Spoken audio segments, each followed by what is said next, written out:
Impeachment showdown.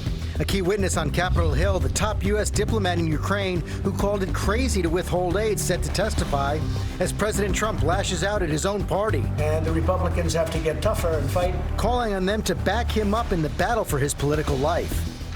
Facebook takedown. The social media giant saying it's uncovered a network of fake accounts originating in Russia, posing as Americans, praising President Trump and attacking Joe Biden. The investigation this morning.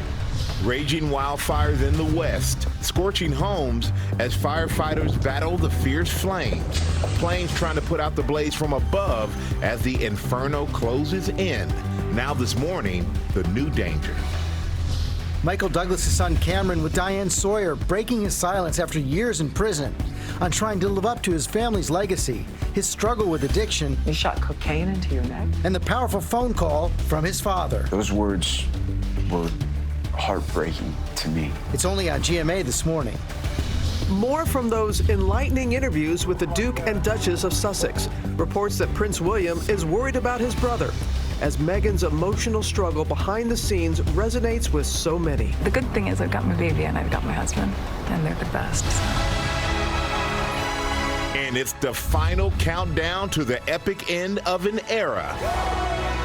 Star Wars: The Rise of Skywalker, the explosive final trailer. After 44 years and 9 films, Chewie, Rey, and the whole gang are soaring through the galaxy once again. Will the Emperor strike back? May the Force be with fans this morning.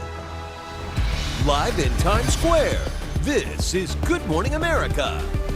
Really, Michael? Hey, may the Force be with everybody out there this morning. That's right. We do say Good Morning America to one and all, including Star Wars fans. The world is counting down to the premiere of The Rise of Skywalker. Yeah, and that final trailer premiered last night during Monday Night Football.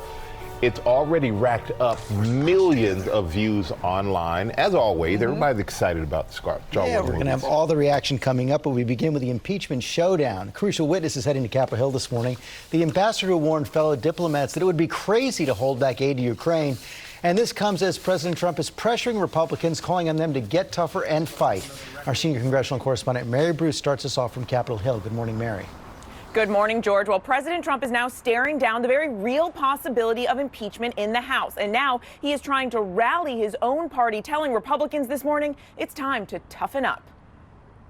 As the impeachment pressure grows this morning, President Trump is pushing Republicans to fall in line. I think the Republicans should get tougher. Overnight, the president taking on detractors in his own party. I think that the Democrats are not good politicians, but you don't have the Mitt Romneys of the world. You don't have people that will go against the party. You have better, they stick together. Senator Romney is one of a few Republicans to criticize the president, now signaling he's open to voting to remove Trump from office. We certainly can't have presidents asking foreign countries to provide something of political value that is, after all, against the law. This morning on Capitol Hill, another key witness, Bill Taylor, the top U.S. diplomat in Ukraine. He raised concerns when he thought the president was withholding millions of dollars in military aid for political gain. In released text messages between Taylor and the U.S. ambassador to the EU, Gordon Sondland, Taylor writes, "I think it's crazy to withhold security assistance for help with a political campaign." Trump is brushing it off. They're interviewing ambassadors who I'd never heard of. I don't know who these people are. But Ambassador Sondland, who testified last week, was handpicked by Trump for the job. Now, Speaker Pelosi is also trying to rally her troops. She's circulated a fact sheet breaking down their messaging and what they've learned so far. It describes what the speaker claims is, quote, the shakedown, the pressure campaign, and the cover-up. George, Democrats are clearly trying to hammer away at their belief that the president abused his office for political gain. Meantime, you've got this steady stream of witnesses behind closed doors for now, and they've got so many new leads that it's probably slowing the timeline for impeachment down.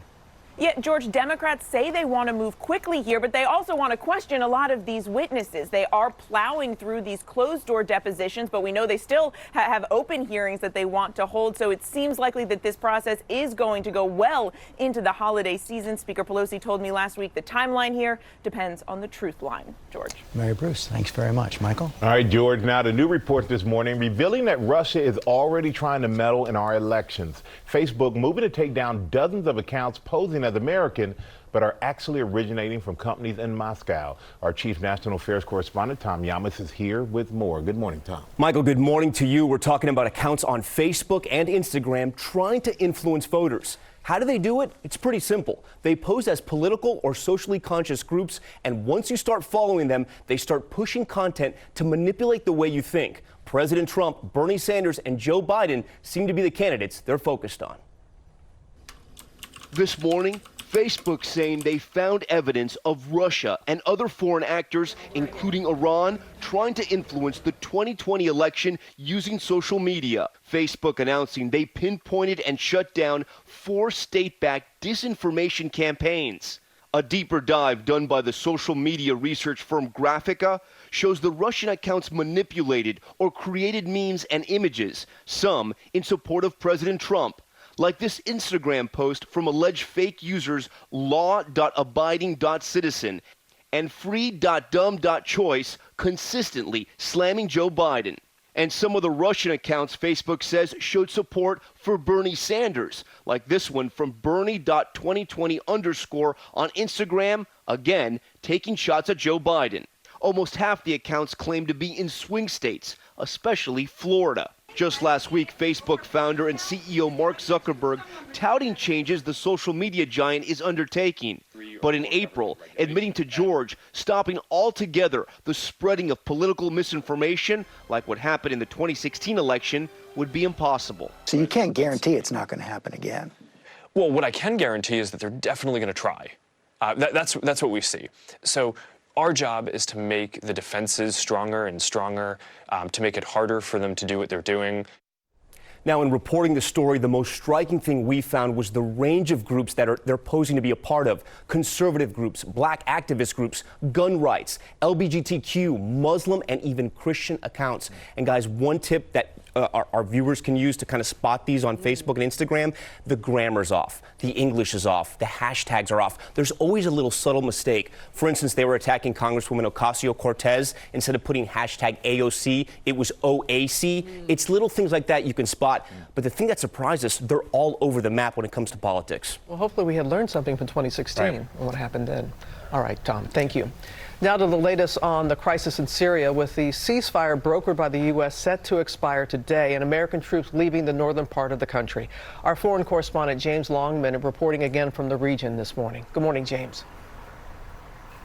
Good morning, Robin. Yeah, it's a ceasefire that never really began, but today the 5-day pause in fighting officially comes to an end. Both sides accuse the other of breaking the agreement, but the world will be watching today to see if President Erdogan relaunches his incursion into northern Syria. He's meeting with Vladimir Putin today to discuss next steps. That's a clear sign of Russia's increasing influence here as the US backs off. And as American forces leave their positions, we've seen their vehicles pelted with potatoes by desperate Kurds now worried for their safety. These troops were once hailed as heroes by the Kurds, remember? It's a very different picture now. This sign reads, "Thanks, US people, but Trump betrayed us." President Trump says he never promised to protect the Kurds and says his priority is to get US troops home. But we know instead some will stay in Syria to protect oil interests, while others head to Iraq to monitor ISIS. But another sign of US policy being tested this morning, Iraq saying those troops don't have permission to stay in the country. George? Could be chaotic there. Okay, James, thanks very much. We're going to move on now to those wildfires burning in California, damaging several homes. At least 7 fires burning out there right now. There are new alerts for fire danger as temperatures rise and winds pick up. Matt Gutman is in San Bernardino with the latest. Good morning, Matt.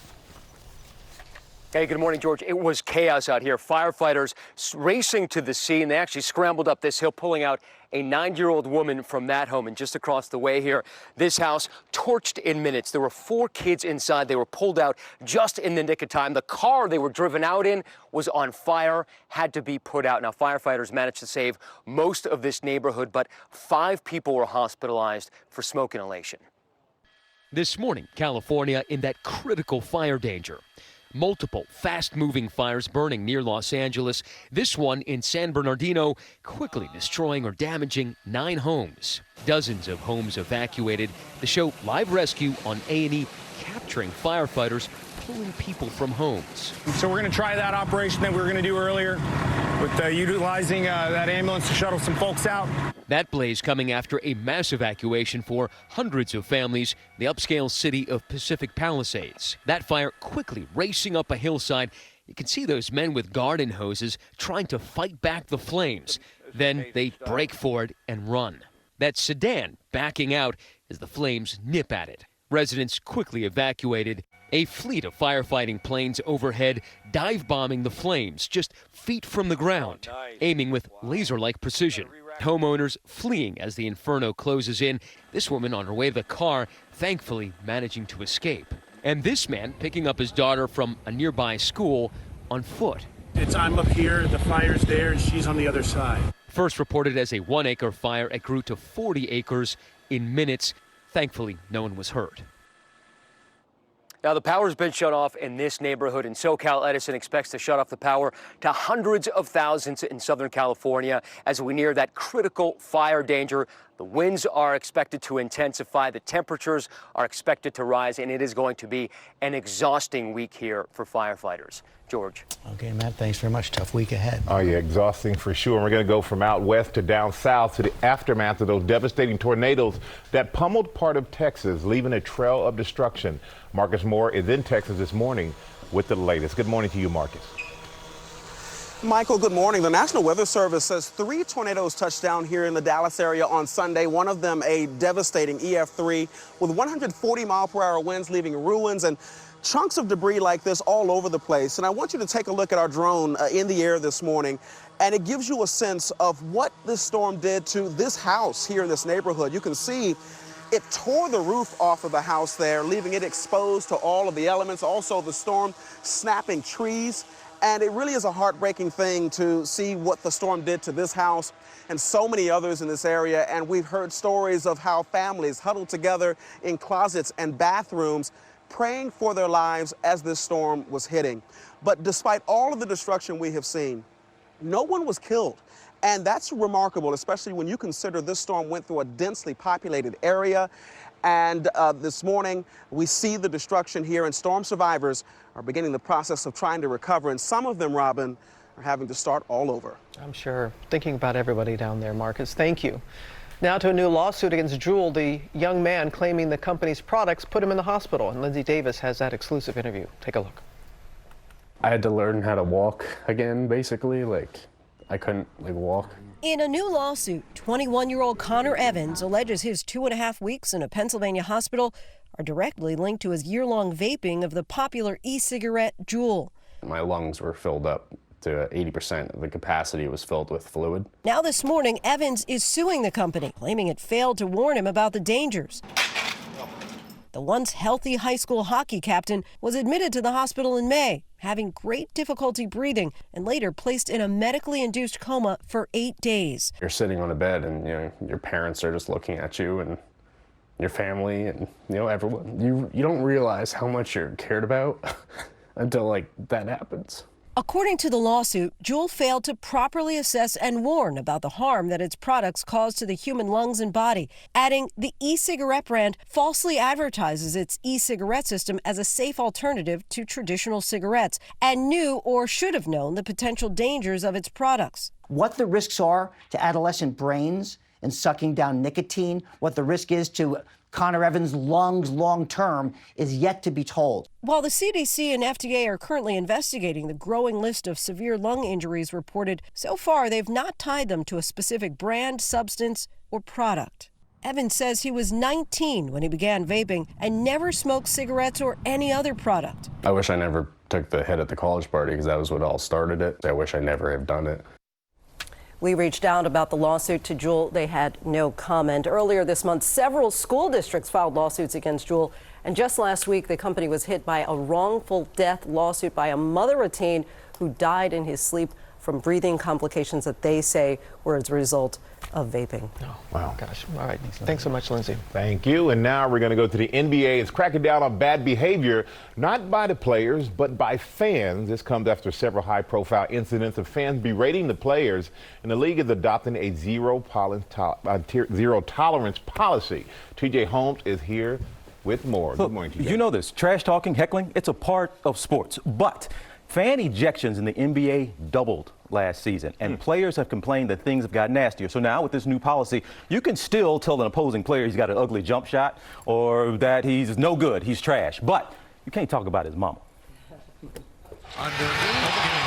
The NBA season tips off tonight, and the matchup already making headlines, fans versus players. The league is enacting a zero-tolerance policy for vulgar and offensive behavior, putting fans seated closest to the game, player tunnels, and team benches on notice that anything that crosses the line will get you kicked out.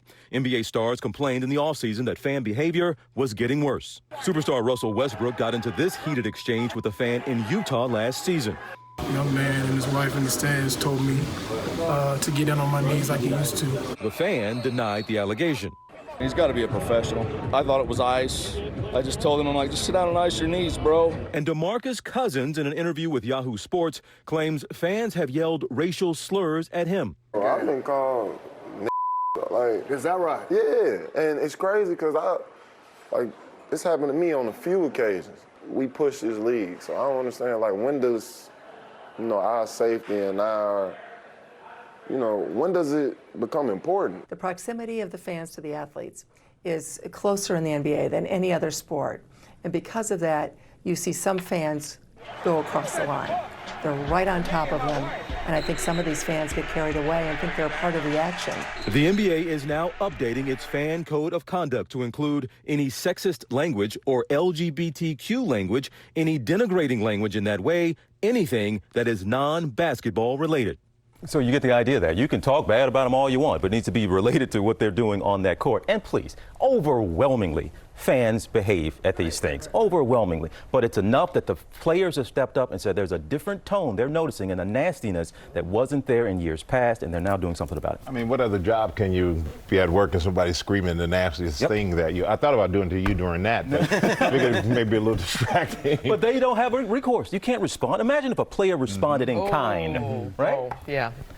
It is. All right, TJ. You got it? All right, stick around for this because it's game one of the World Series tonight. The Houston Astros taking on the Washington Nationals. Astros set to be the biggest favorite in more than 10 years, but the country, come on, the underdog, the Nats. It's Washington's first trip to the world stage in franchise history. And don't forget, they've got the power of Baby Shark behind them. They've been, it's their unofficial theme song that has really been working for them. I'm just saying. Okay, I'm from Houston. Might work. Well done, well played. Coming up here, Cameron Douglas, the son of Michael Douglas, goes one-on-one with Diane Sawyer. His first television interview with his father, talking about his struggle with addiction and his years in federal prison. That's only on GMA this morning. And we have more on that big Star Wars trailer. That's coming up. But first, back to Ginger. Yes, and it was not just Dallas, guys, that had those tornadoes. We've had 11 reported tornadoes in the last 36 hours, some of which were around Memphis, Tennessee. So you can see that damage. The power poles right into cars, the walls ripped from these buildings. So this same cold front is now moving east. The associated low is going to bring really high winds from Minnesota and Iowa right through Wisconsin. But talk about damaging wind potential from Norfolk right through eastern North Carolina. So if you're in Greensboro, New Bern, or Fayetteville, you're all included this afternoon. Your local weather in 30 seconds. First, the Tuesday Trivia sponsored by Subaru.